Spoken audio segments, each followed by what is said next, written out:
Capítulo 13. Depoimento. Crescemos mais quando passamos pelas ofensas mais desafiadoras, aquelas para as quais não fomos treinados. Comprei a isca de Satanás. Este livro é uma bênção. Recomendei-o a muitas pessoas. Deus realmente usou-o em minha vida. Obrigado. St. Geórgia. Escapando da armadilha. Por esse motivo, me esforço sempre em manter minha consciência limpa na presença de Deus e dos homens. Atos capítulo 24, versículo 16. É necessário esforço para nos mantermos livres da ofensa. Paulo compara isso a um exercício. Se exercitarmos nosso corpo, teremos menos tendências a sofrer lesões. Quando estava no Havaí, subi em um muro para tirar uma fotografia. Ao fazer isso, distendi um grupo de músculos em meu joelho e não pude andar por 4 dias.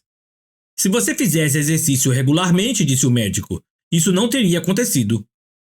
Seus músculos estão fora de forma, por isso você está propenso a sofrer lesões. Quando pude andar, outro especialista me instruiu. Você precisa fazer exercícios para que os músculos do seu joelho voltem à forma adequada. Levou alguns meses para que o meu joelho voltasse ao normal.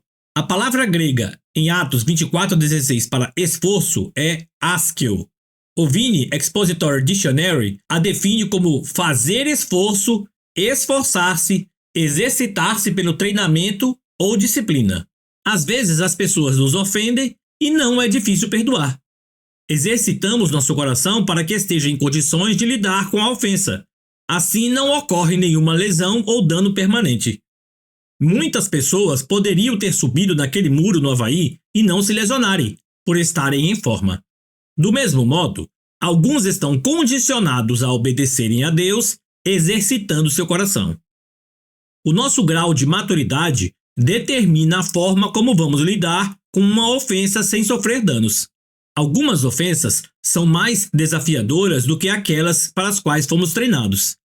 Este esforço extra pode causar uma ferida ou lesão, após a qual teremos de nos exercitar espiritualmente para ficarmos livres e sermos curados novamente. Mas o resultado vale o esforço. Neste capítulo, tratarei dessas ofensas extremas e intensas que requerem mais esforço para serem resolvidas. Ocorreu um incidente em minha vida envolvendo alguém do ministério. Essa ofensa extrema que sofri não foi um fato isolado, mas foi um dos diversos fatos que ocorreram com essa pessoa e que se intensificaram durante mais de 1 ano e meio. Todos ao meu redor sabiam o que estava acontecendo. Você não está magoado? Me perguntavam. O que você vai fazer? Você vai ficar parado e aceitar isso? Estou bem, dizia eu. Isto não me afetou. Vou seguir em frente com o chamado que está sobre minha vida. Mas a minha resposta não era outra coisa senão orgulho. Eu estava extremamente magoado, mas negava isso, até para mim mesmo. Passava horas tentando entender como tudo aquilo podia ter acontecido comigo. Eu estava chocado, paralisado e impressionado. Mas suprimia esses pensamentos e mantinha uma aparência forte quando na verdade estava fraco e profundamente ferido. Meses se passaram, tudo parecia árido, o ministério estava sem graça, meu lugar secreto estava vazio e sem oração, e eu estava perturbado. Combatia contra demônios diariamente. Achava que toda aquela resistência era devido ao chamado de Deus para a minha vida, mas, na verdade, era o tormento gerado pela minha falta de perdão. Todas as vezes que eu estava com aquele homem, saía me sentindo espiritualmente derrotado. Até que chegou uma manhã que jamais esquecerei. Eu estava sentado na varanda do meu jardim orando. Senhor, estou magoado? Perguntei. Mal estas palavras saíram de meus lábios, ouvi um brado do mais profundo do meu espírito. Sim, Deus queria que eu soubesse claramente que estava magoado. Deus, por favor, ajuda-me a sair desta mágoa e desta ofensa, supliquei. É demais para mim lidar com isso. Era exatamente neste ponto que Deus queria que eu chegasse, no fim das minhas forças. Geralmente tentamos fazer as coisas na força de nossas almas. Isto não nos ajuda a crescer espiritualmente. Em vez disso, nos tornamos mais suscetíveis ao fracasso. O primeiro passo para a cura e para a liberdade é reconhecer que você está magoado. Em geral, o orgulho não quer que admitamos que estamos magoados e ofendidos. Quando admiti a minha verdadeira condição, busquei ao Senhor e me abri para receber a sua correção. Senti que o Senhor queria que eu jejuasse por alguns dias. O jejum me possibilitaria estar sensível à voz do seu Espírito e também me traria outros benefícios. Porventura, não é este o jejum que escolhi? Que soltes as ligaduras da impiedade, desfaças as ataduras da servidão, deixes livres os oprimidos e despedaces todo jugo? Isaías 58:6. Eu estava pronto para que essas ligaduras da impiedade fossem quebradas e para ser livre da opressão. Alguns dias depois, estava em um culto de funeral.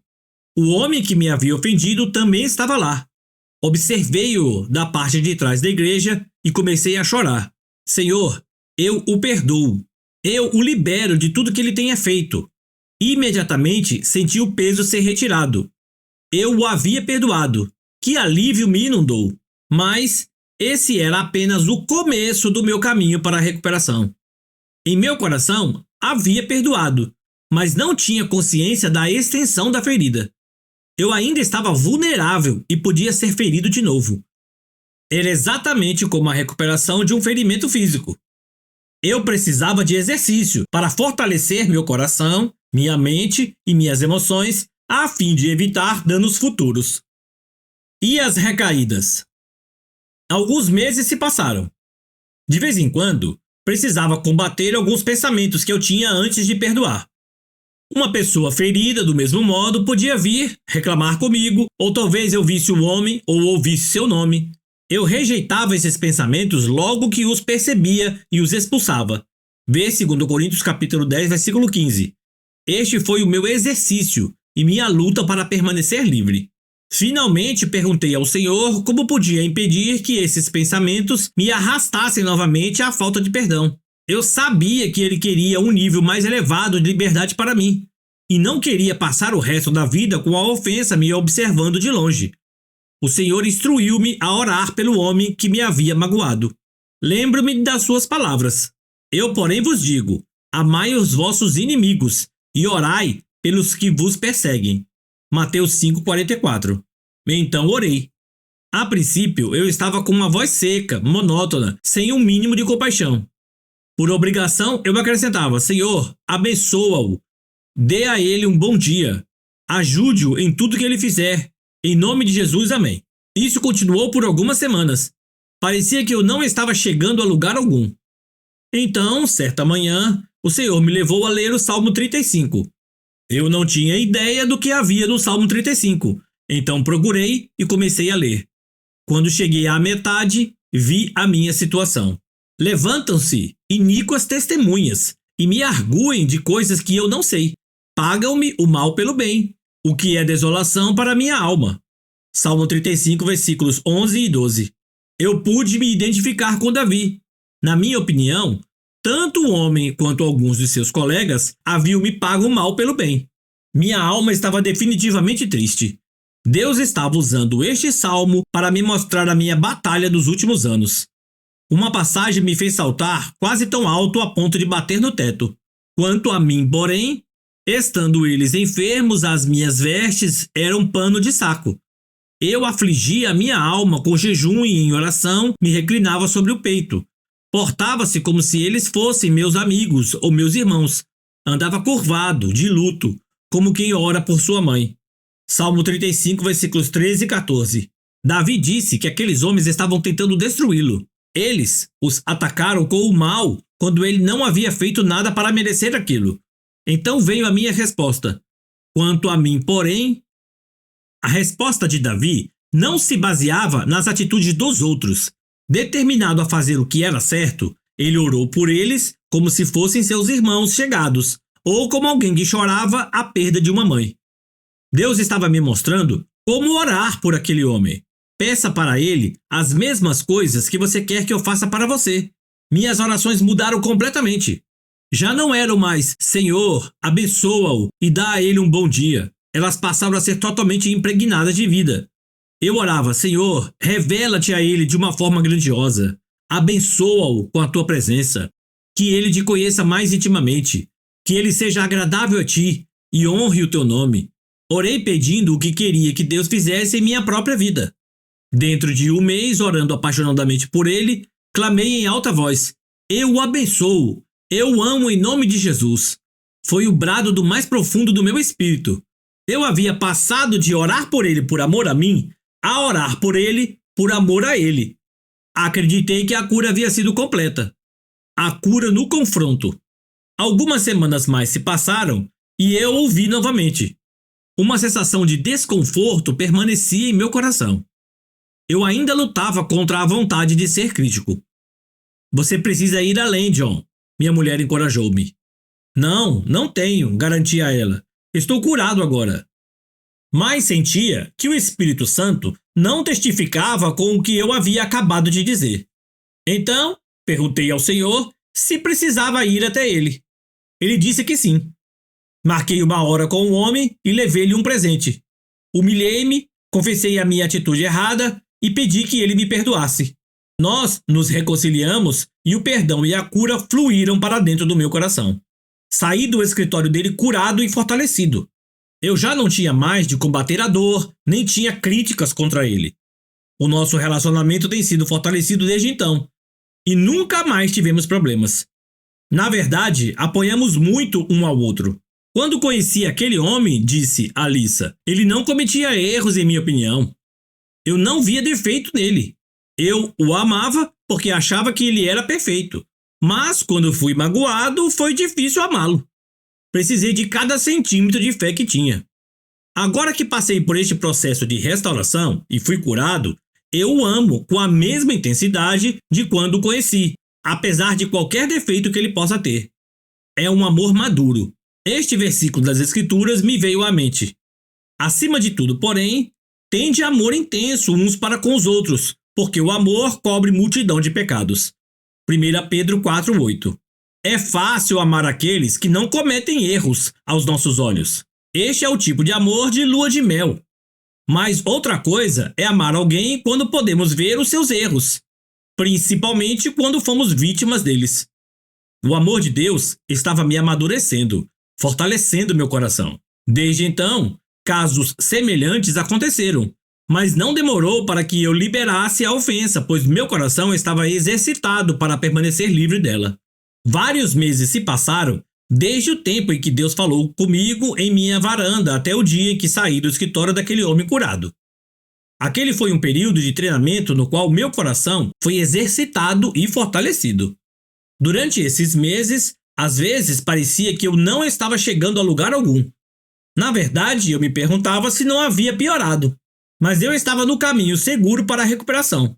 O Espírito do Senhor me conduziu em um ritmo que eu podia suportar. Era parte do meu processo de amadurecimento.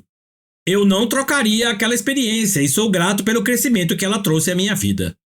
Amadurecendo através das dificuldades. Crescemos nos tempos difíceis e não nos tempos em que tudo é fácil.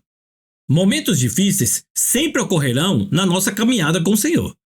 Não podemos fugir deles, ao contrário, precisamos enfrentá-los, pois eles são parte do processo de sermos aperfeiçoados no Senhor. Se você optar por fugir deles, comprometerá seriamente o seu crescimento. À medida que você supera diferentes obstáculos, você se tornará mais forte e mais compassivo. Você se apaixonará mais por Jesus. Se você saiu de algumas dificuldades e não se sente assim, provavelmente não se recuperou da ofensa.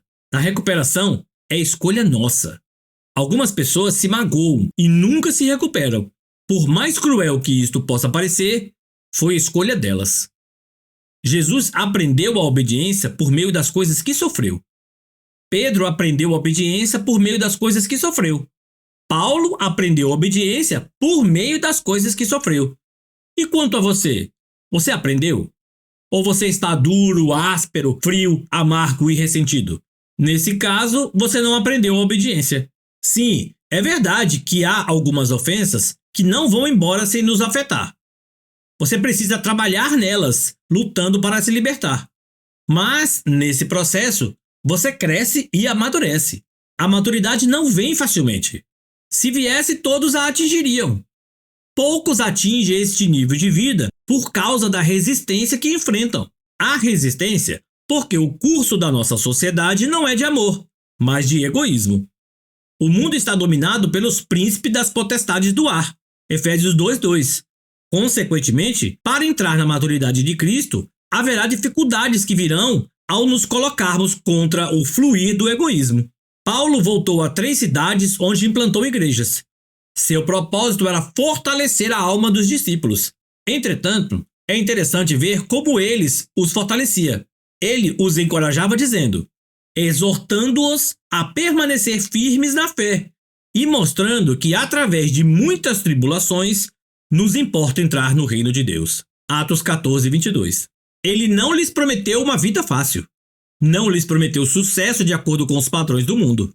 Ele lhes mostrou que se quisessem completar a sua carreira com alegria, iriam encontrar muita resistência, que ele chamou de tribulação. Se você está remando em um rio contra a corrente, terá de remar continuamente a fim de avançar contra o fluxo do rio. Se parar de remar e relaxar, finalmente acabará sendo levado pela correnteza. Mesmo assim, quando estivermos determinados a seguir o caminho de Deus, encontraremos muitas tribulações. Todas as provações apontarão a resposta para uma pergunta principal. Você vai se preocupar consigo mesmo, como o mundo faz?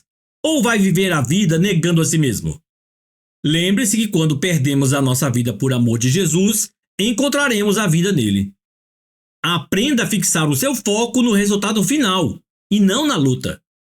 Pedro definiu isto muito bem. Amados, não estranheis o fogo ardente que surge do meio de vós, destinado a provar-vos como se alguma coisa extraordinária vos estivesse acontecendo.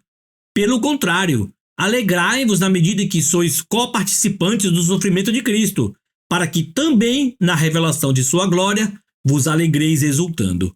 1 Pedro capítulo 4, versículos 12 e 13. Observe que ele compara a extensão do sofrimento à extensão da alegria. Como você pode se alegrar tanto? Quando sua glória for revelada, você será glorificado com ele. Essa glorificação se dá na medida em que permitir que ele aperfeiçoe o seu caráter em você. Então não olhe para a ofensa, olhe para a glória que está por vir. Aleluia!